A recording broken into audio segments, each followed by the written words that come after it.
guys, and welcome back to my YouTube channel. Thank you so much for joining me for another one of my videos today. So today I really wanted to talk about something ironically that I felt really cool to talk about and channeled last night, or felt intuitively that was a topic I really wanted to cover. It's how we can channel creativity, how we can channel the universe, channel inspiration into our spiritual work. Now, when I say spiritual work, it could be, you know, the topic maybe non-spiritual, like if it's poetry or a book or a painting. You know, not everything we channel with has to be spiritual. But sometimes people want to learn how to channel and how to channel all of that universal inspiration into their business, into their creative work, whatever it may be. It doesn't have to be a business. It could just be creativity as a whole. So I first started channeling, and I say channeling because I feel it's never a term I've really used and said, oh, I channel stuff. I'm more of a person of I'm connected to the universe, the inspiration flows through me and into my work. So that's how I would describe channeling in my own personal experiences. But some people like to say they're open channels. Some people like to, and you can tell, literally channel the universe in their work or their artwork or paintings or books, etc. So it'll be different for everybody, but you know, go with what feels comfortable to you. So I first started channeling, I guess, with my first book, Spiritual Queen. And that was my real kind of first project that I really felt you know, that inspiration from the universe come through to me. Then with my Spiritual Queen Oracle cards, I definitely felt that inspiration come through to me. And so many of you say how spot on the cards are and how accurate they always are. And I find it really amazing how, you know, I don't think I ever consciously knew that's what I was doing or would say that's what I did. But you know, it's interesting how that then resonates with someone, or how someone then picks up that book, picks up that Oracle card deck, looks at that painting, and then they really connect to it and have their own experience with it through the divine, through the universe. So yes, I first started doing it with Spiritual Queen. And I first noticed this because as I was writing, because I would kind of look over the paragraphs, look over the chapters and think, oh my God, that sounds really intelligent, or wow, where's that come from? I didn't know I had that information in me. And this is where I first started to kind of put two and two together, that that's what was happening. And a lot of the time when people say to me oh, you know, something you touched upon in your book or Positively Wealthy, you know, it's just resonated with me, where did that come from? Or even in interviews, people will say you know, how have you learned this? How did this information come to you? And I don't necessarily have an answer all the time. Yes, sometimes it's learning through courses, sometimes it's learning through books, sometimes it's learning from spiritual teachers, sometimes it's learning from your own spiritual practice and how you go through experiences and learn things. But equally, there are some things which I'm sure everybody watching this can relate to as well, where you're where did I learn that? And you can't put you can't put your finger on where or when you actually learned to do that, or it might have come to you in a meditation. And all of this is part of that channeling. So really, to become that open channel in your creative work, whether it's just for fun, is to invite that in. So obviously there are certain things you need to be aware of when you're doing that, and obviously set yourself up for kind of channeling success with your work. But the more you can invite the universe into your work and into your practice, naturally that inspiration is always going to be there, where you just have a download of today I'm going to film a video on creativity, today I'm going to do this, next week I want to do this. And I'm a very intuitive person in my business, where yes, I have a plan of things I want to launch or do, but a lot of things come to me really quickly and then I launch them, or inspiration, or even this week I changed my podcast cover after 3 years, and it was that was just a hell yes, I had to do that. So all these kind of little downloads and drops happen. And even with my books, this happened with Positively Wealthy and Spiritual Queen. The idea just kind of dropped into my head, and I was yes, this is what I've been trying to put into words. This is that idea that now feels solid, now feels really clear. So the universe can drop books into us, drop creativity, podcasts, inspiration, books, poetry, artwork, whatever, you know, we have those kind of drops of downloads as such of information. So that is channeling in itself. So to be in that space where that creativeness and alignment with the universe comes in is, you know, one, looking at your daily practice. So for me, I'm religious with it as such, although I don't really class myself as religious. I am religious to my spiritual practice because I know how good it makes me feel every day, how it sets me up for success. and it helps me to be that clear channel where that inspiration flows to me. So, you know, gratitude, connecting to the universe, manifesting, all of these things help me to have that relationship and connection, and open connection with the universe. But equally as well, one of the main things that does stop people from being those open channels or having those drops and downloads is their intuition. They're either questioning their intuition, they're like, oh, should I do that? So really, you know, what I would say is to develop that hell yes or hell no technique. So, you know, when an idea comes into your head, or even just decision making in everyday life, you know, is it a hell yes or a hell no? If it's a hell yes, then do it. Trust it, go with it, flow with it. If it's a I'm not sure or a hell no, then you know it's a wait or a hell no. So the more you can develop and tune into that intuition, tune in and listen, it will get stronger and stronger and stronger, where the universe can just drop books, drop ideas, drop inspiration into your head, and you don't second guess it, you just do it. So I think you know, definitely check in with yourself here and ask, you know, are you that type of person who follows that intuition? They're just a doer, like they have that very get up and go masculine energy where an idea drops and they're on it? Or are you more in that feminine energy where you might like sit on that idea for 6 months, question it? So a lot of the time, what I've learnt with books as well, and what I've heard from other spiritual teachers, like this hasn't happened to me, but you know, it has happened to quite a lot of people, where an idea will drop into their head of a book or, you know, something like that, a business idea, and they might sit on it, they might procrastinate on it, they may not take action with it. And then like 6 months later, someone brings out that exact idea in a book or a business or whatever it is, and you're like, whoa, that is too freaky. So, you know, if the universe has to bring something into the world and you're not following those kind of like breadcrumbs or intuitive feelings or inner nigglings and nudges, you know, that idea will go somewhere else if it has to be birthed and has to come through. But at the end of the day, you know, because when I heard that, I was like, Jesus, like I don't want to be like a slave to the universe and just be like writing and birthing everything to just get it out. Like at the end of the day, what is meant for you will never pass you by. So if that is genuinely meant to be your book idea, it's meant to, you know, be yours, it will come out. Do you know what I mean? But there are examples of things happening all the time with those sorts of things, where if people don't take that action, or they're not listening or being that open creative channel, it can then go somewhere else to be birthed somewhere else. That's not to put pressure on anybody or be like, right, everybody take action today. But it is just a reminder of how creativity works and how the universe does use us as vessels, I guess, to, you know, channel things, to deliver messages, to share things into the world, to create books, to do artwork, to create poetry, songs, music, all of these things. Creativity can be so much. So listen to that intuition, work on your intuition, and listen to those niggles and nudges. Like, you know, sit in your meditation practice. If you're like, well, Emma, it's not as easy as just letting the universe talk to me. Open up that communication. Sit in your meditation practice. Become familiar with listening to your intuition. What does it sound like? What does it feel like? We all have those moments where we've known, like without a shadow of a doubt, our intuition has spoken to us or pushed us to do something. So listen and develop that intuition, because this is what is going to help you to be that open channel. Obviously, looking after your vibes as well is an important one. If you're like, you know, keeping your vibes dirty and you're not doing regular kind of like spiritual cleansing and, you know, protecting your energy and clearing your energy, you know, the universe probably isn't going to like be as open to you, because you're not as kind of like spiritually opening clean, I guess, as such. So, you know, making sure that you are cleansing your vibes, cleansing any energy, protecting yourself each day energetically as well. I have some videos and podcasts on this.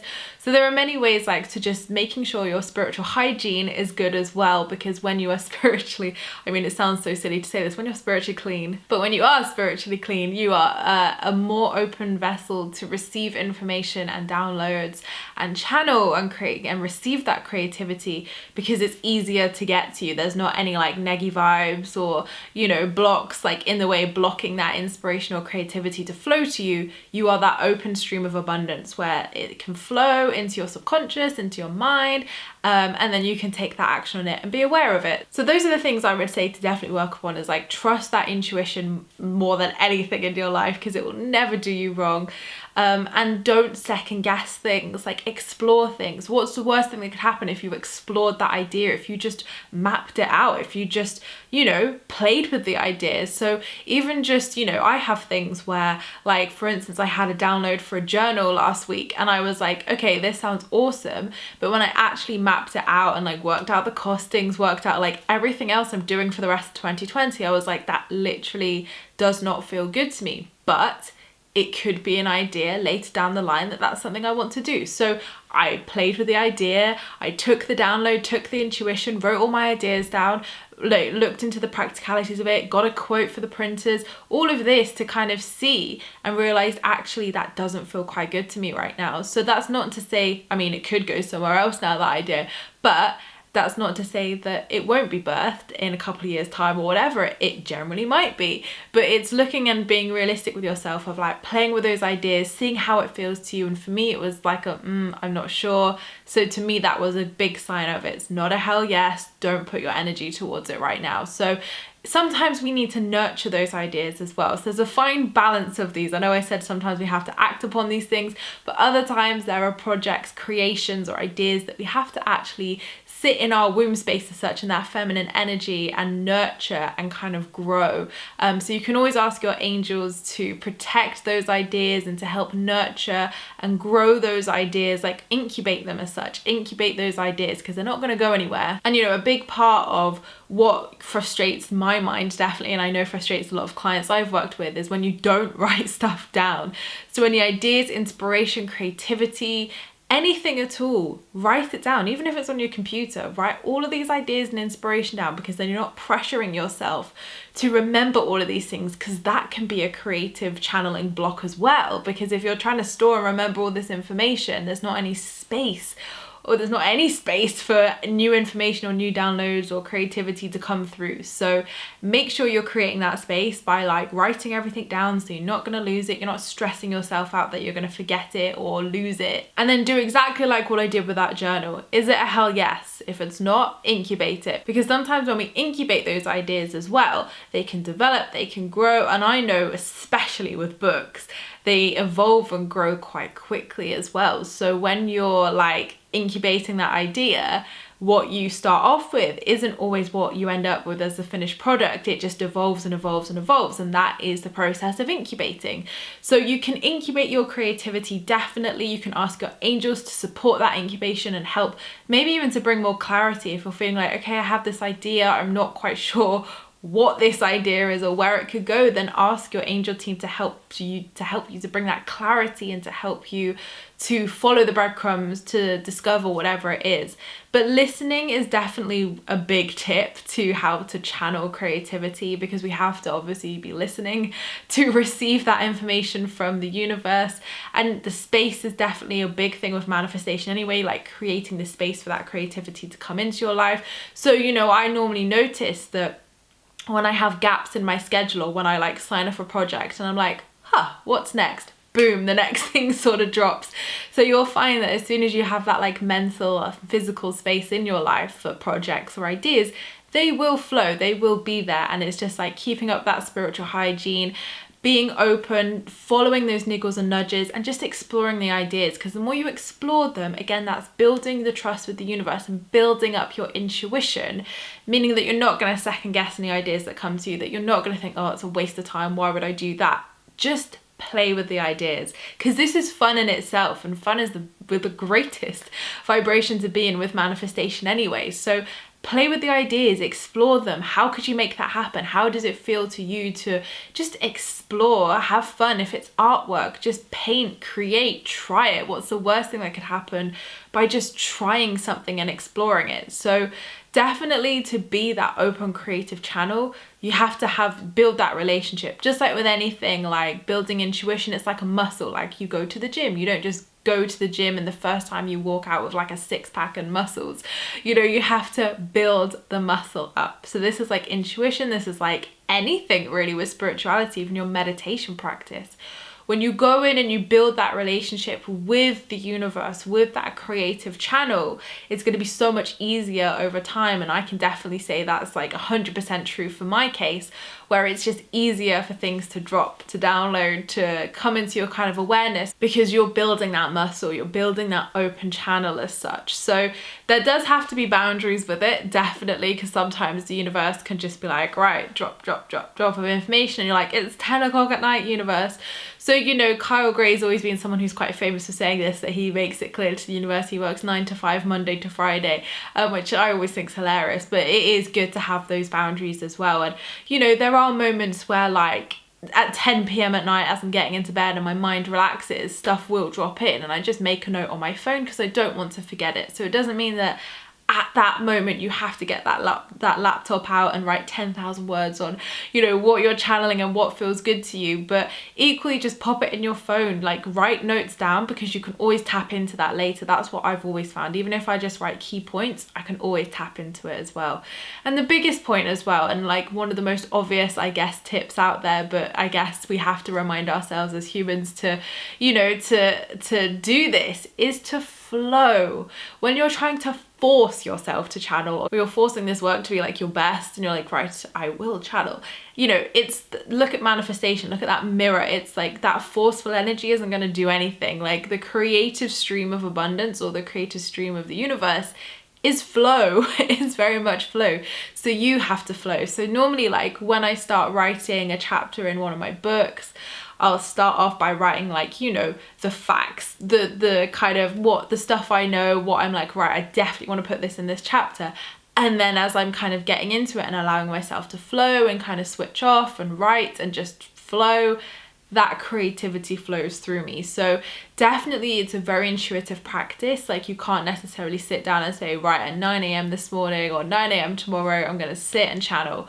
No, you have to be in the right mindset. It has to feel good. And it just happens really spontaneously as well. So when you go in with an open mind, when you go in with an open heart as well, and you don't really, I guess, go in with the expectation of it, but just allow, that is when some of the best work can happen. And again, just following those niggles, following those nudges. So I might have like a particular weekend where I'm like, oh my God, I have to write this chapter. It is so present. I can feel it channeling through me. And then I sit down and the words flow. And this is a tip I give to my authors time and time again, of like, you can't force creativity to flow. Like this is how writer's block happens, because if you're sat there like, I have to write 6,000 words, I must do this, it's all that restriction, and the universe can't really get in with that energy, can't get in with through that vibe. So the more you allow yourself to just listen to those niggles, listen to those nudges, listen to that intuition, and just allow whatever needs to come out to flow, that is when you will be able to channel creativity like a pro, and it will be super easy, and it will feel natural, and it will just develop over time as well, like a muscle. Where, you know, when I look at Positively Wealthy, my second book, and I think, do you know what, that sounds really like professional. And I'm not putting myself down here, but I am fully aware that I definitely do have grammar issues, and I'm probably not the best kind of like grammatical genius out there, even though I did quite well in my GCSEs with English, funnily enough. I was like, as I got into my adult years and kind of really stepped into Spiritual Queen, writing actually didn't come that naturally to me. And if you look at my blog posts over the years, that is probably the biggest indication of how far my writing has come.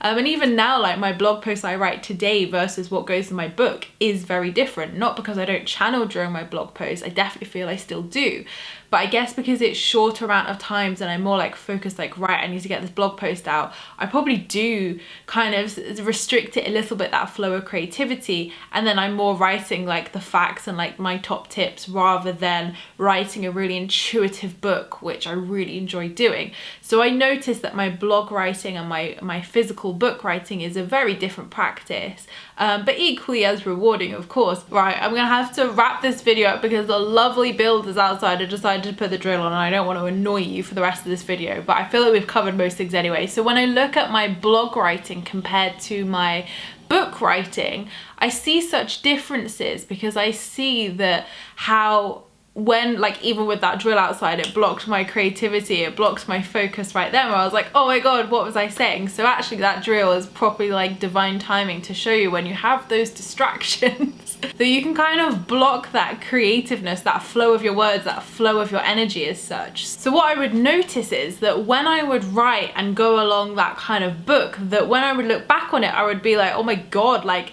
I wrote that. Where did that come from? And a lot of my authors and even my friends who write books as well have said how they feel like when they're writing that it's not even them writing, it's like they are that channel. It's like the universe is speaking through the keyboard, through their hands to type out that message, to type out that chapter. So it really can be a beautiful connection that you can develop and grow, and it's amazing to write this stuff because you're like, where is this coming from? Like, what on earth? Like, this is awesome content. Like, I love this. And of course, you know, you use your own personal experiences, you use your own tools and modalities and things that you've learned, and you know, you share that in stuff as well. But it's always just really fascinating, I find, how it does channel through you and how it just flows, even if it's a fiction book as well, I've heard. So it's interesting how no matter what it is, whether it's fiction, whether it's self-help, whatever, non-fiction, how that flowing can happen with creativity. So more than anything, make sure you're spiritually clean, make sure your energy is like feeling good, feeling like you're raising your vibration and you're in a good space. You know, flow with it, definitely. Listen to that intuition and develop that muscle of creativity. Like, explore those ideas, explore how they feel to you and see where they lead, because even if it's not that specific idea that originally dropped into your head, it can develop into like another beautiful idea which feels really good to birth, and that's the one that's meant to come out into the world. So I hope this video has really helped you guys, and please let me know how you channel your creativity in the comments down below, because I would love to hear your thoughts on this and how you do it too. So thank you so much guys for watching this video. I appreciate all your views and likes. Don't forget to subscribe if you're new here, because I would love to see you again soon, and don't forget to leave me a comment in the comments box down below because I replied to them all. And don't forget you can join my free Law of Attraction support group over on Facebook, where you can join myself and other like-minded souls where we talk all things Law of Attraction and spirituality. I hope you have a great week whatever you're up to, and I'll see you all in my next video, which will be next week. Lots of love guys.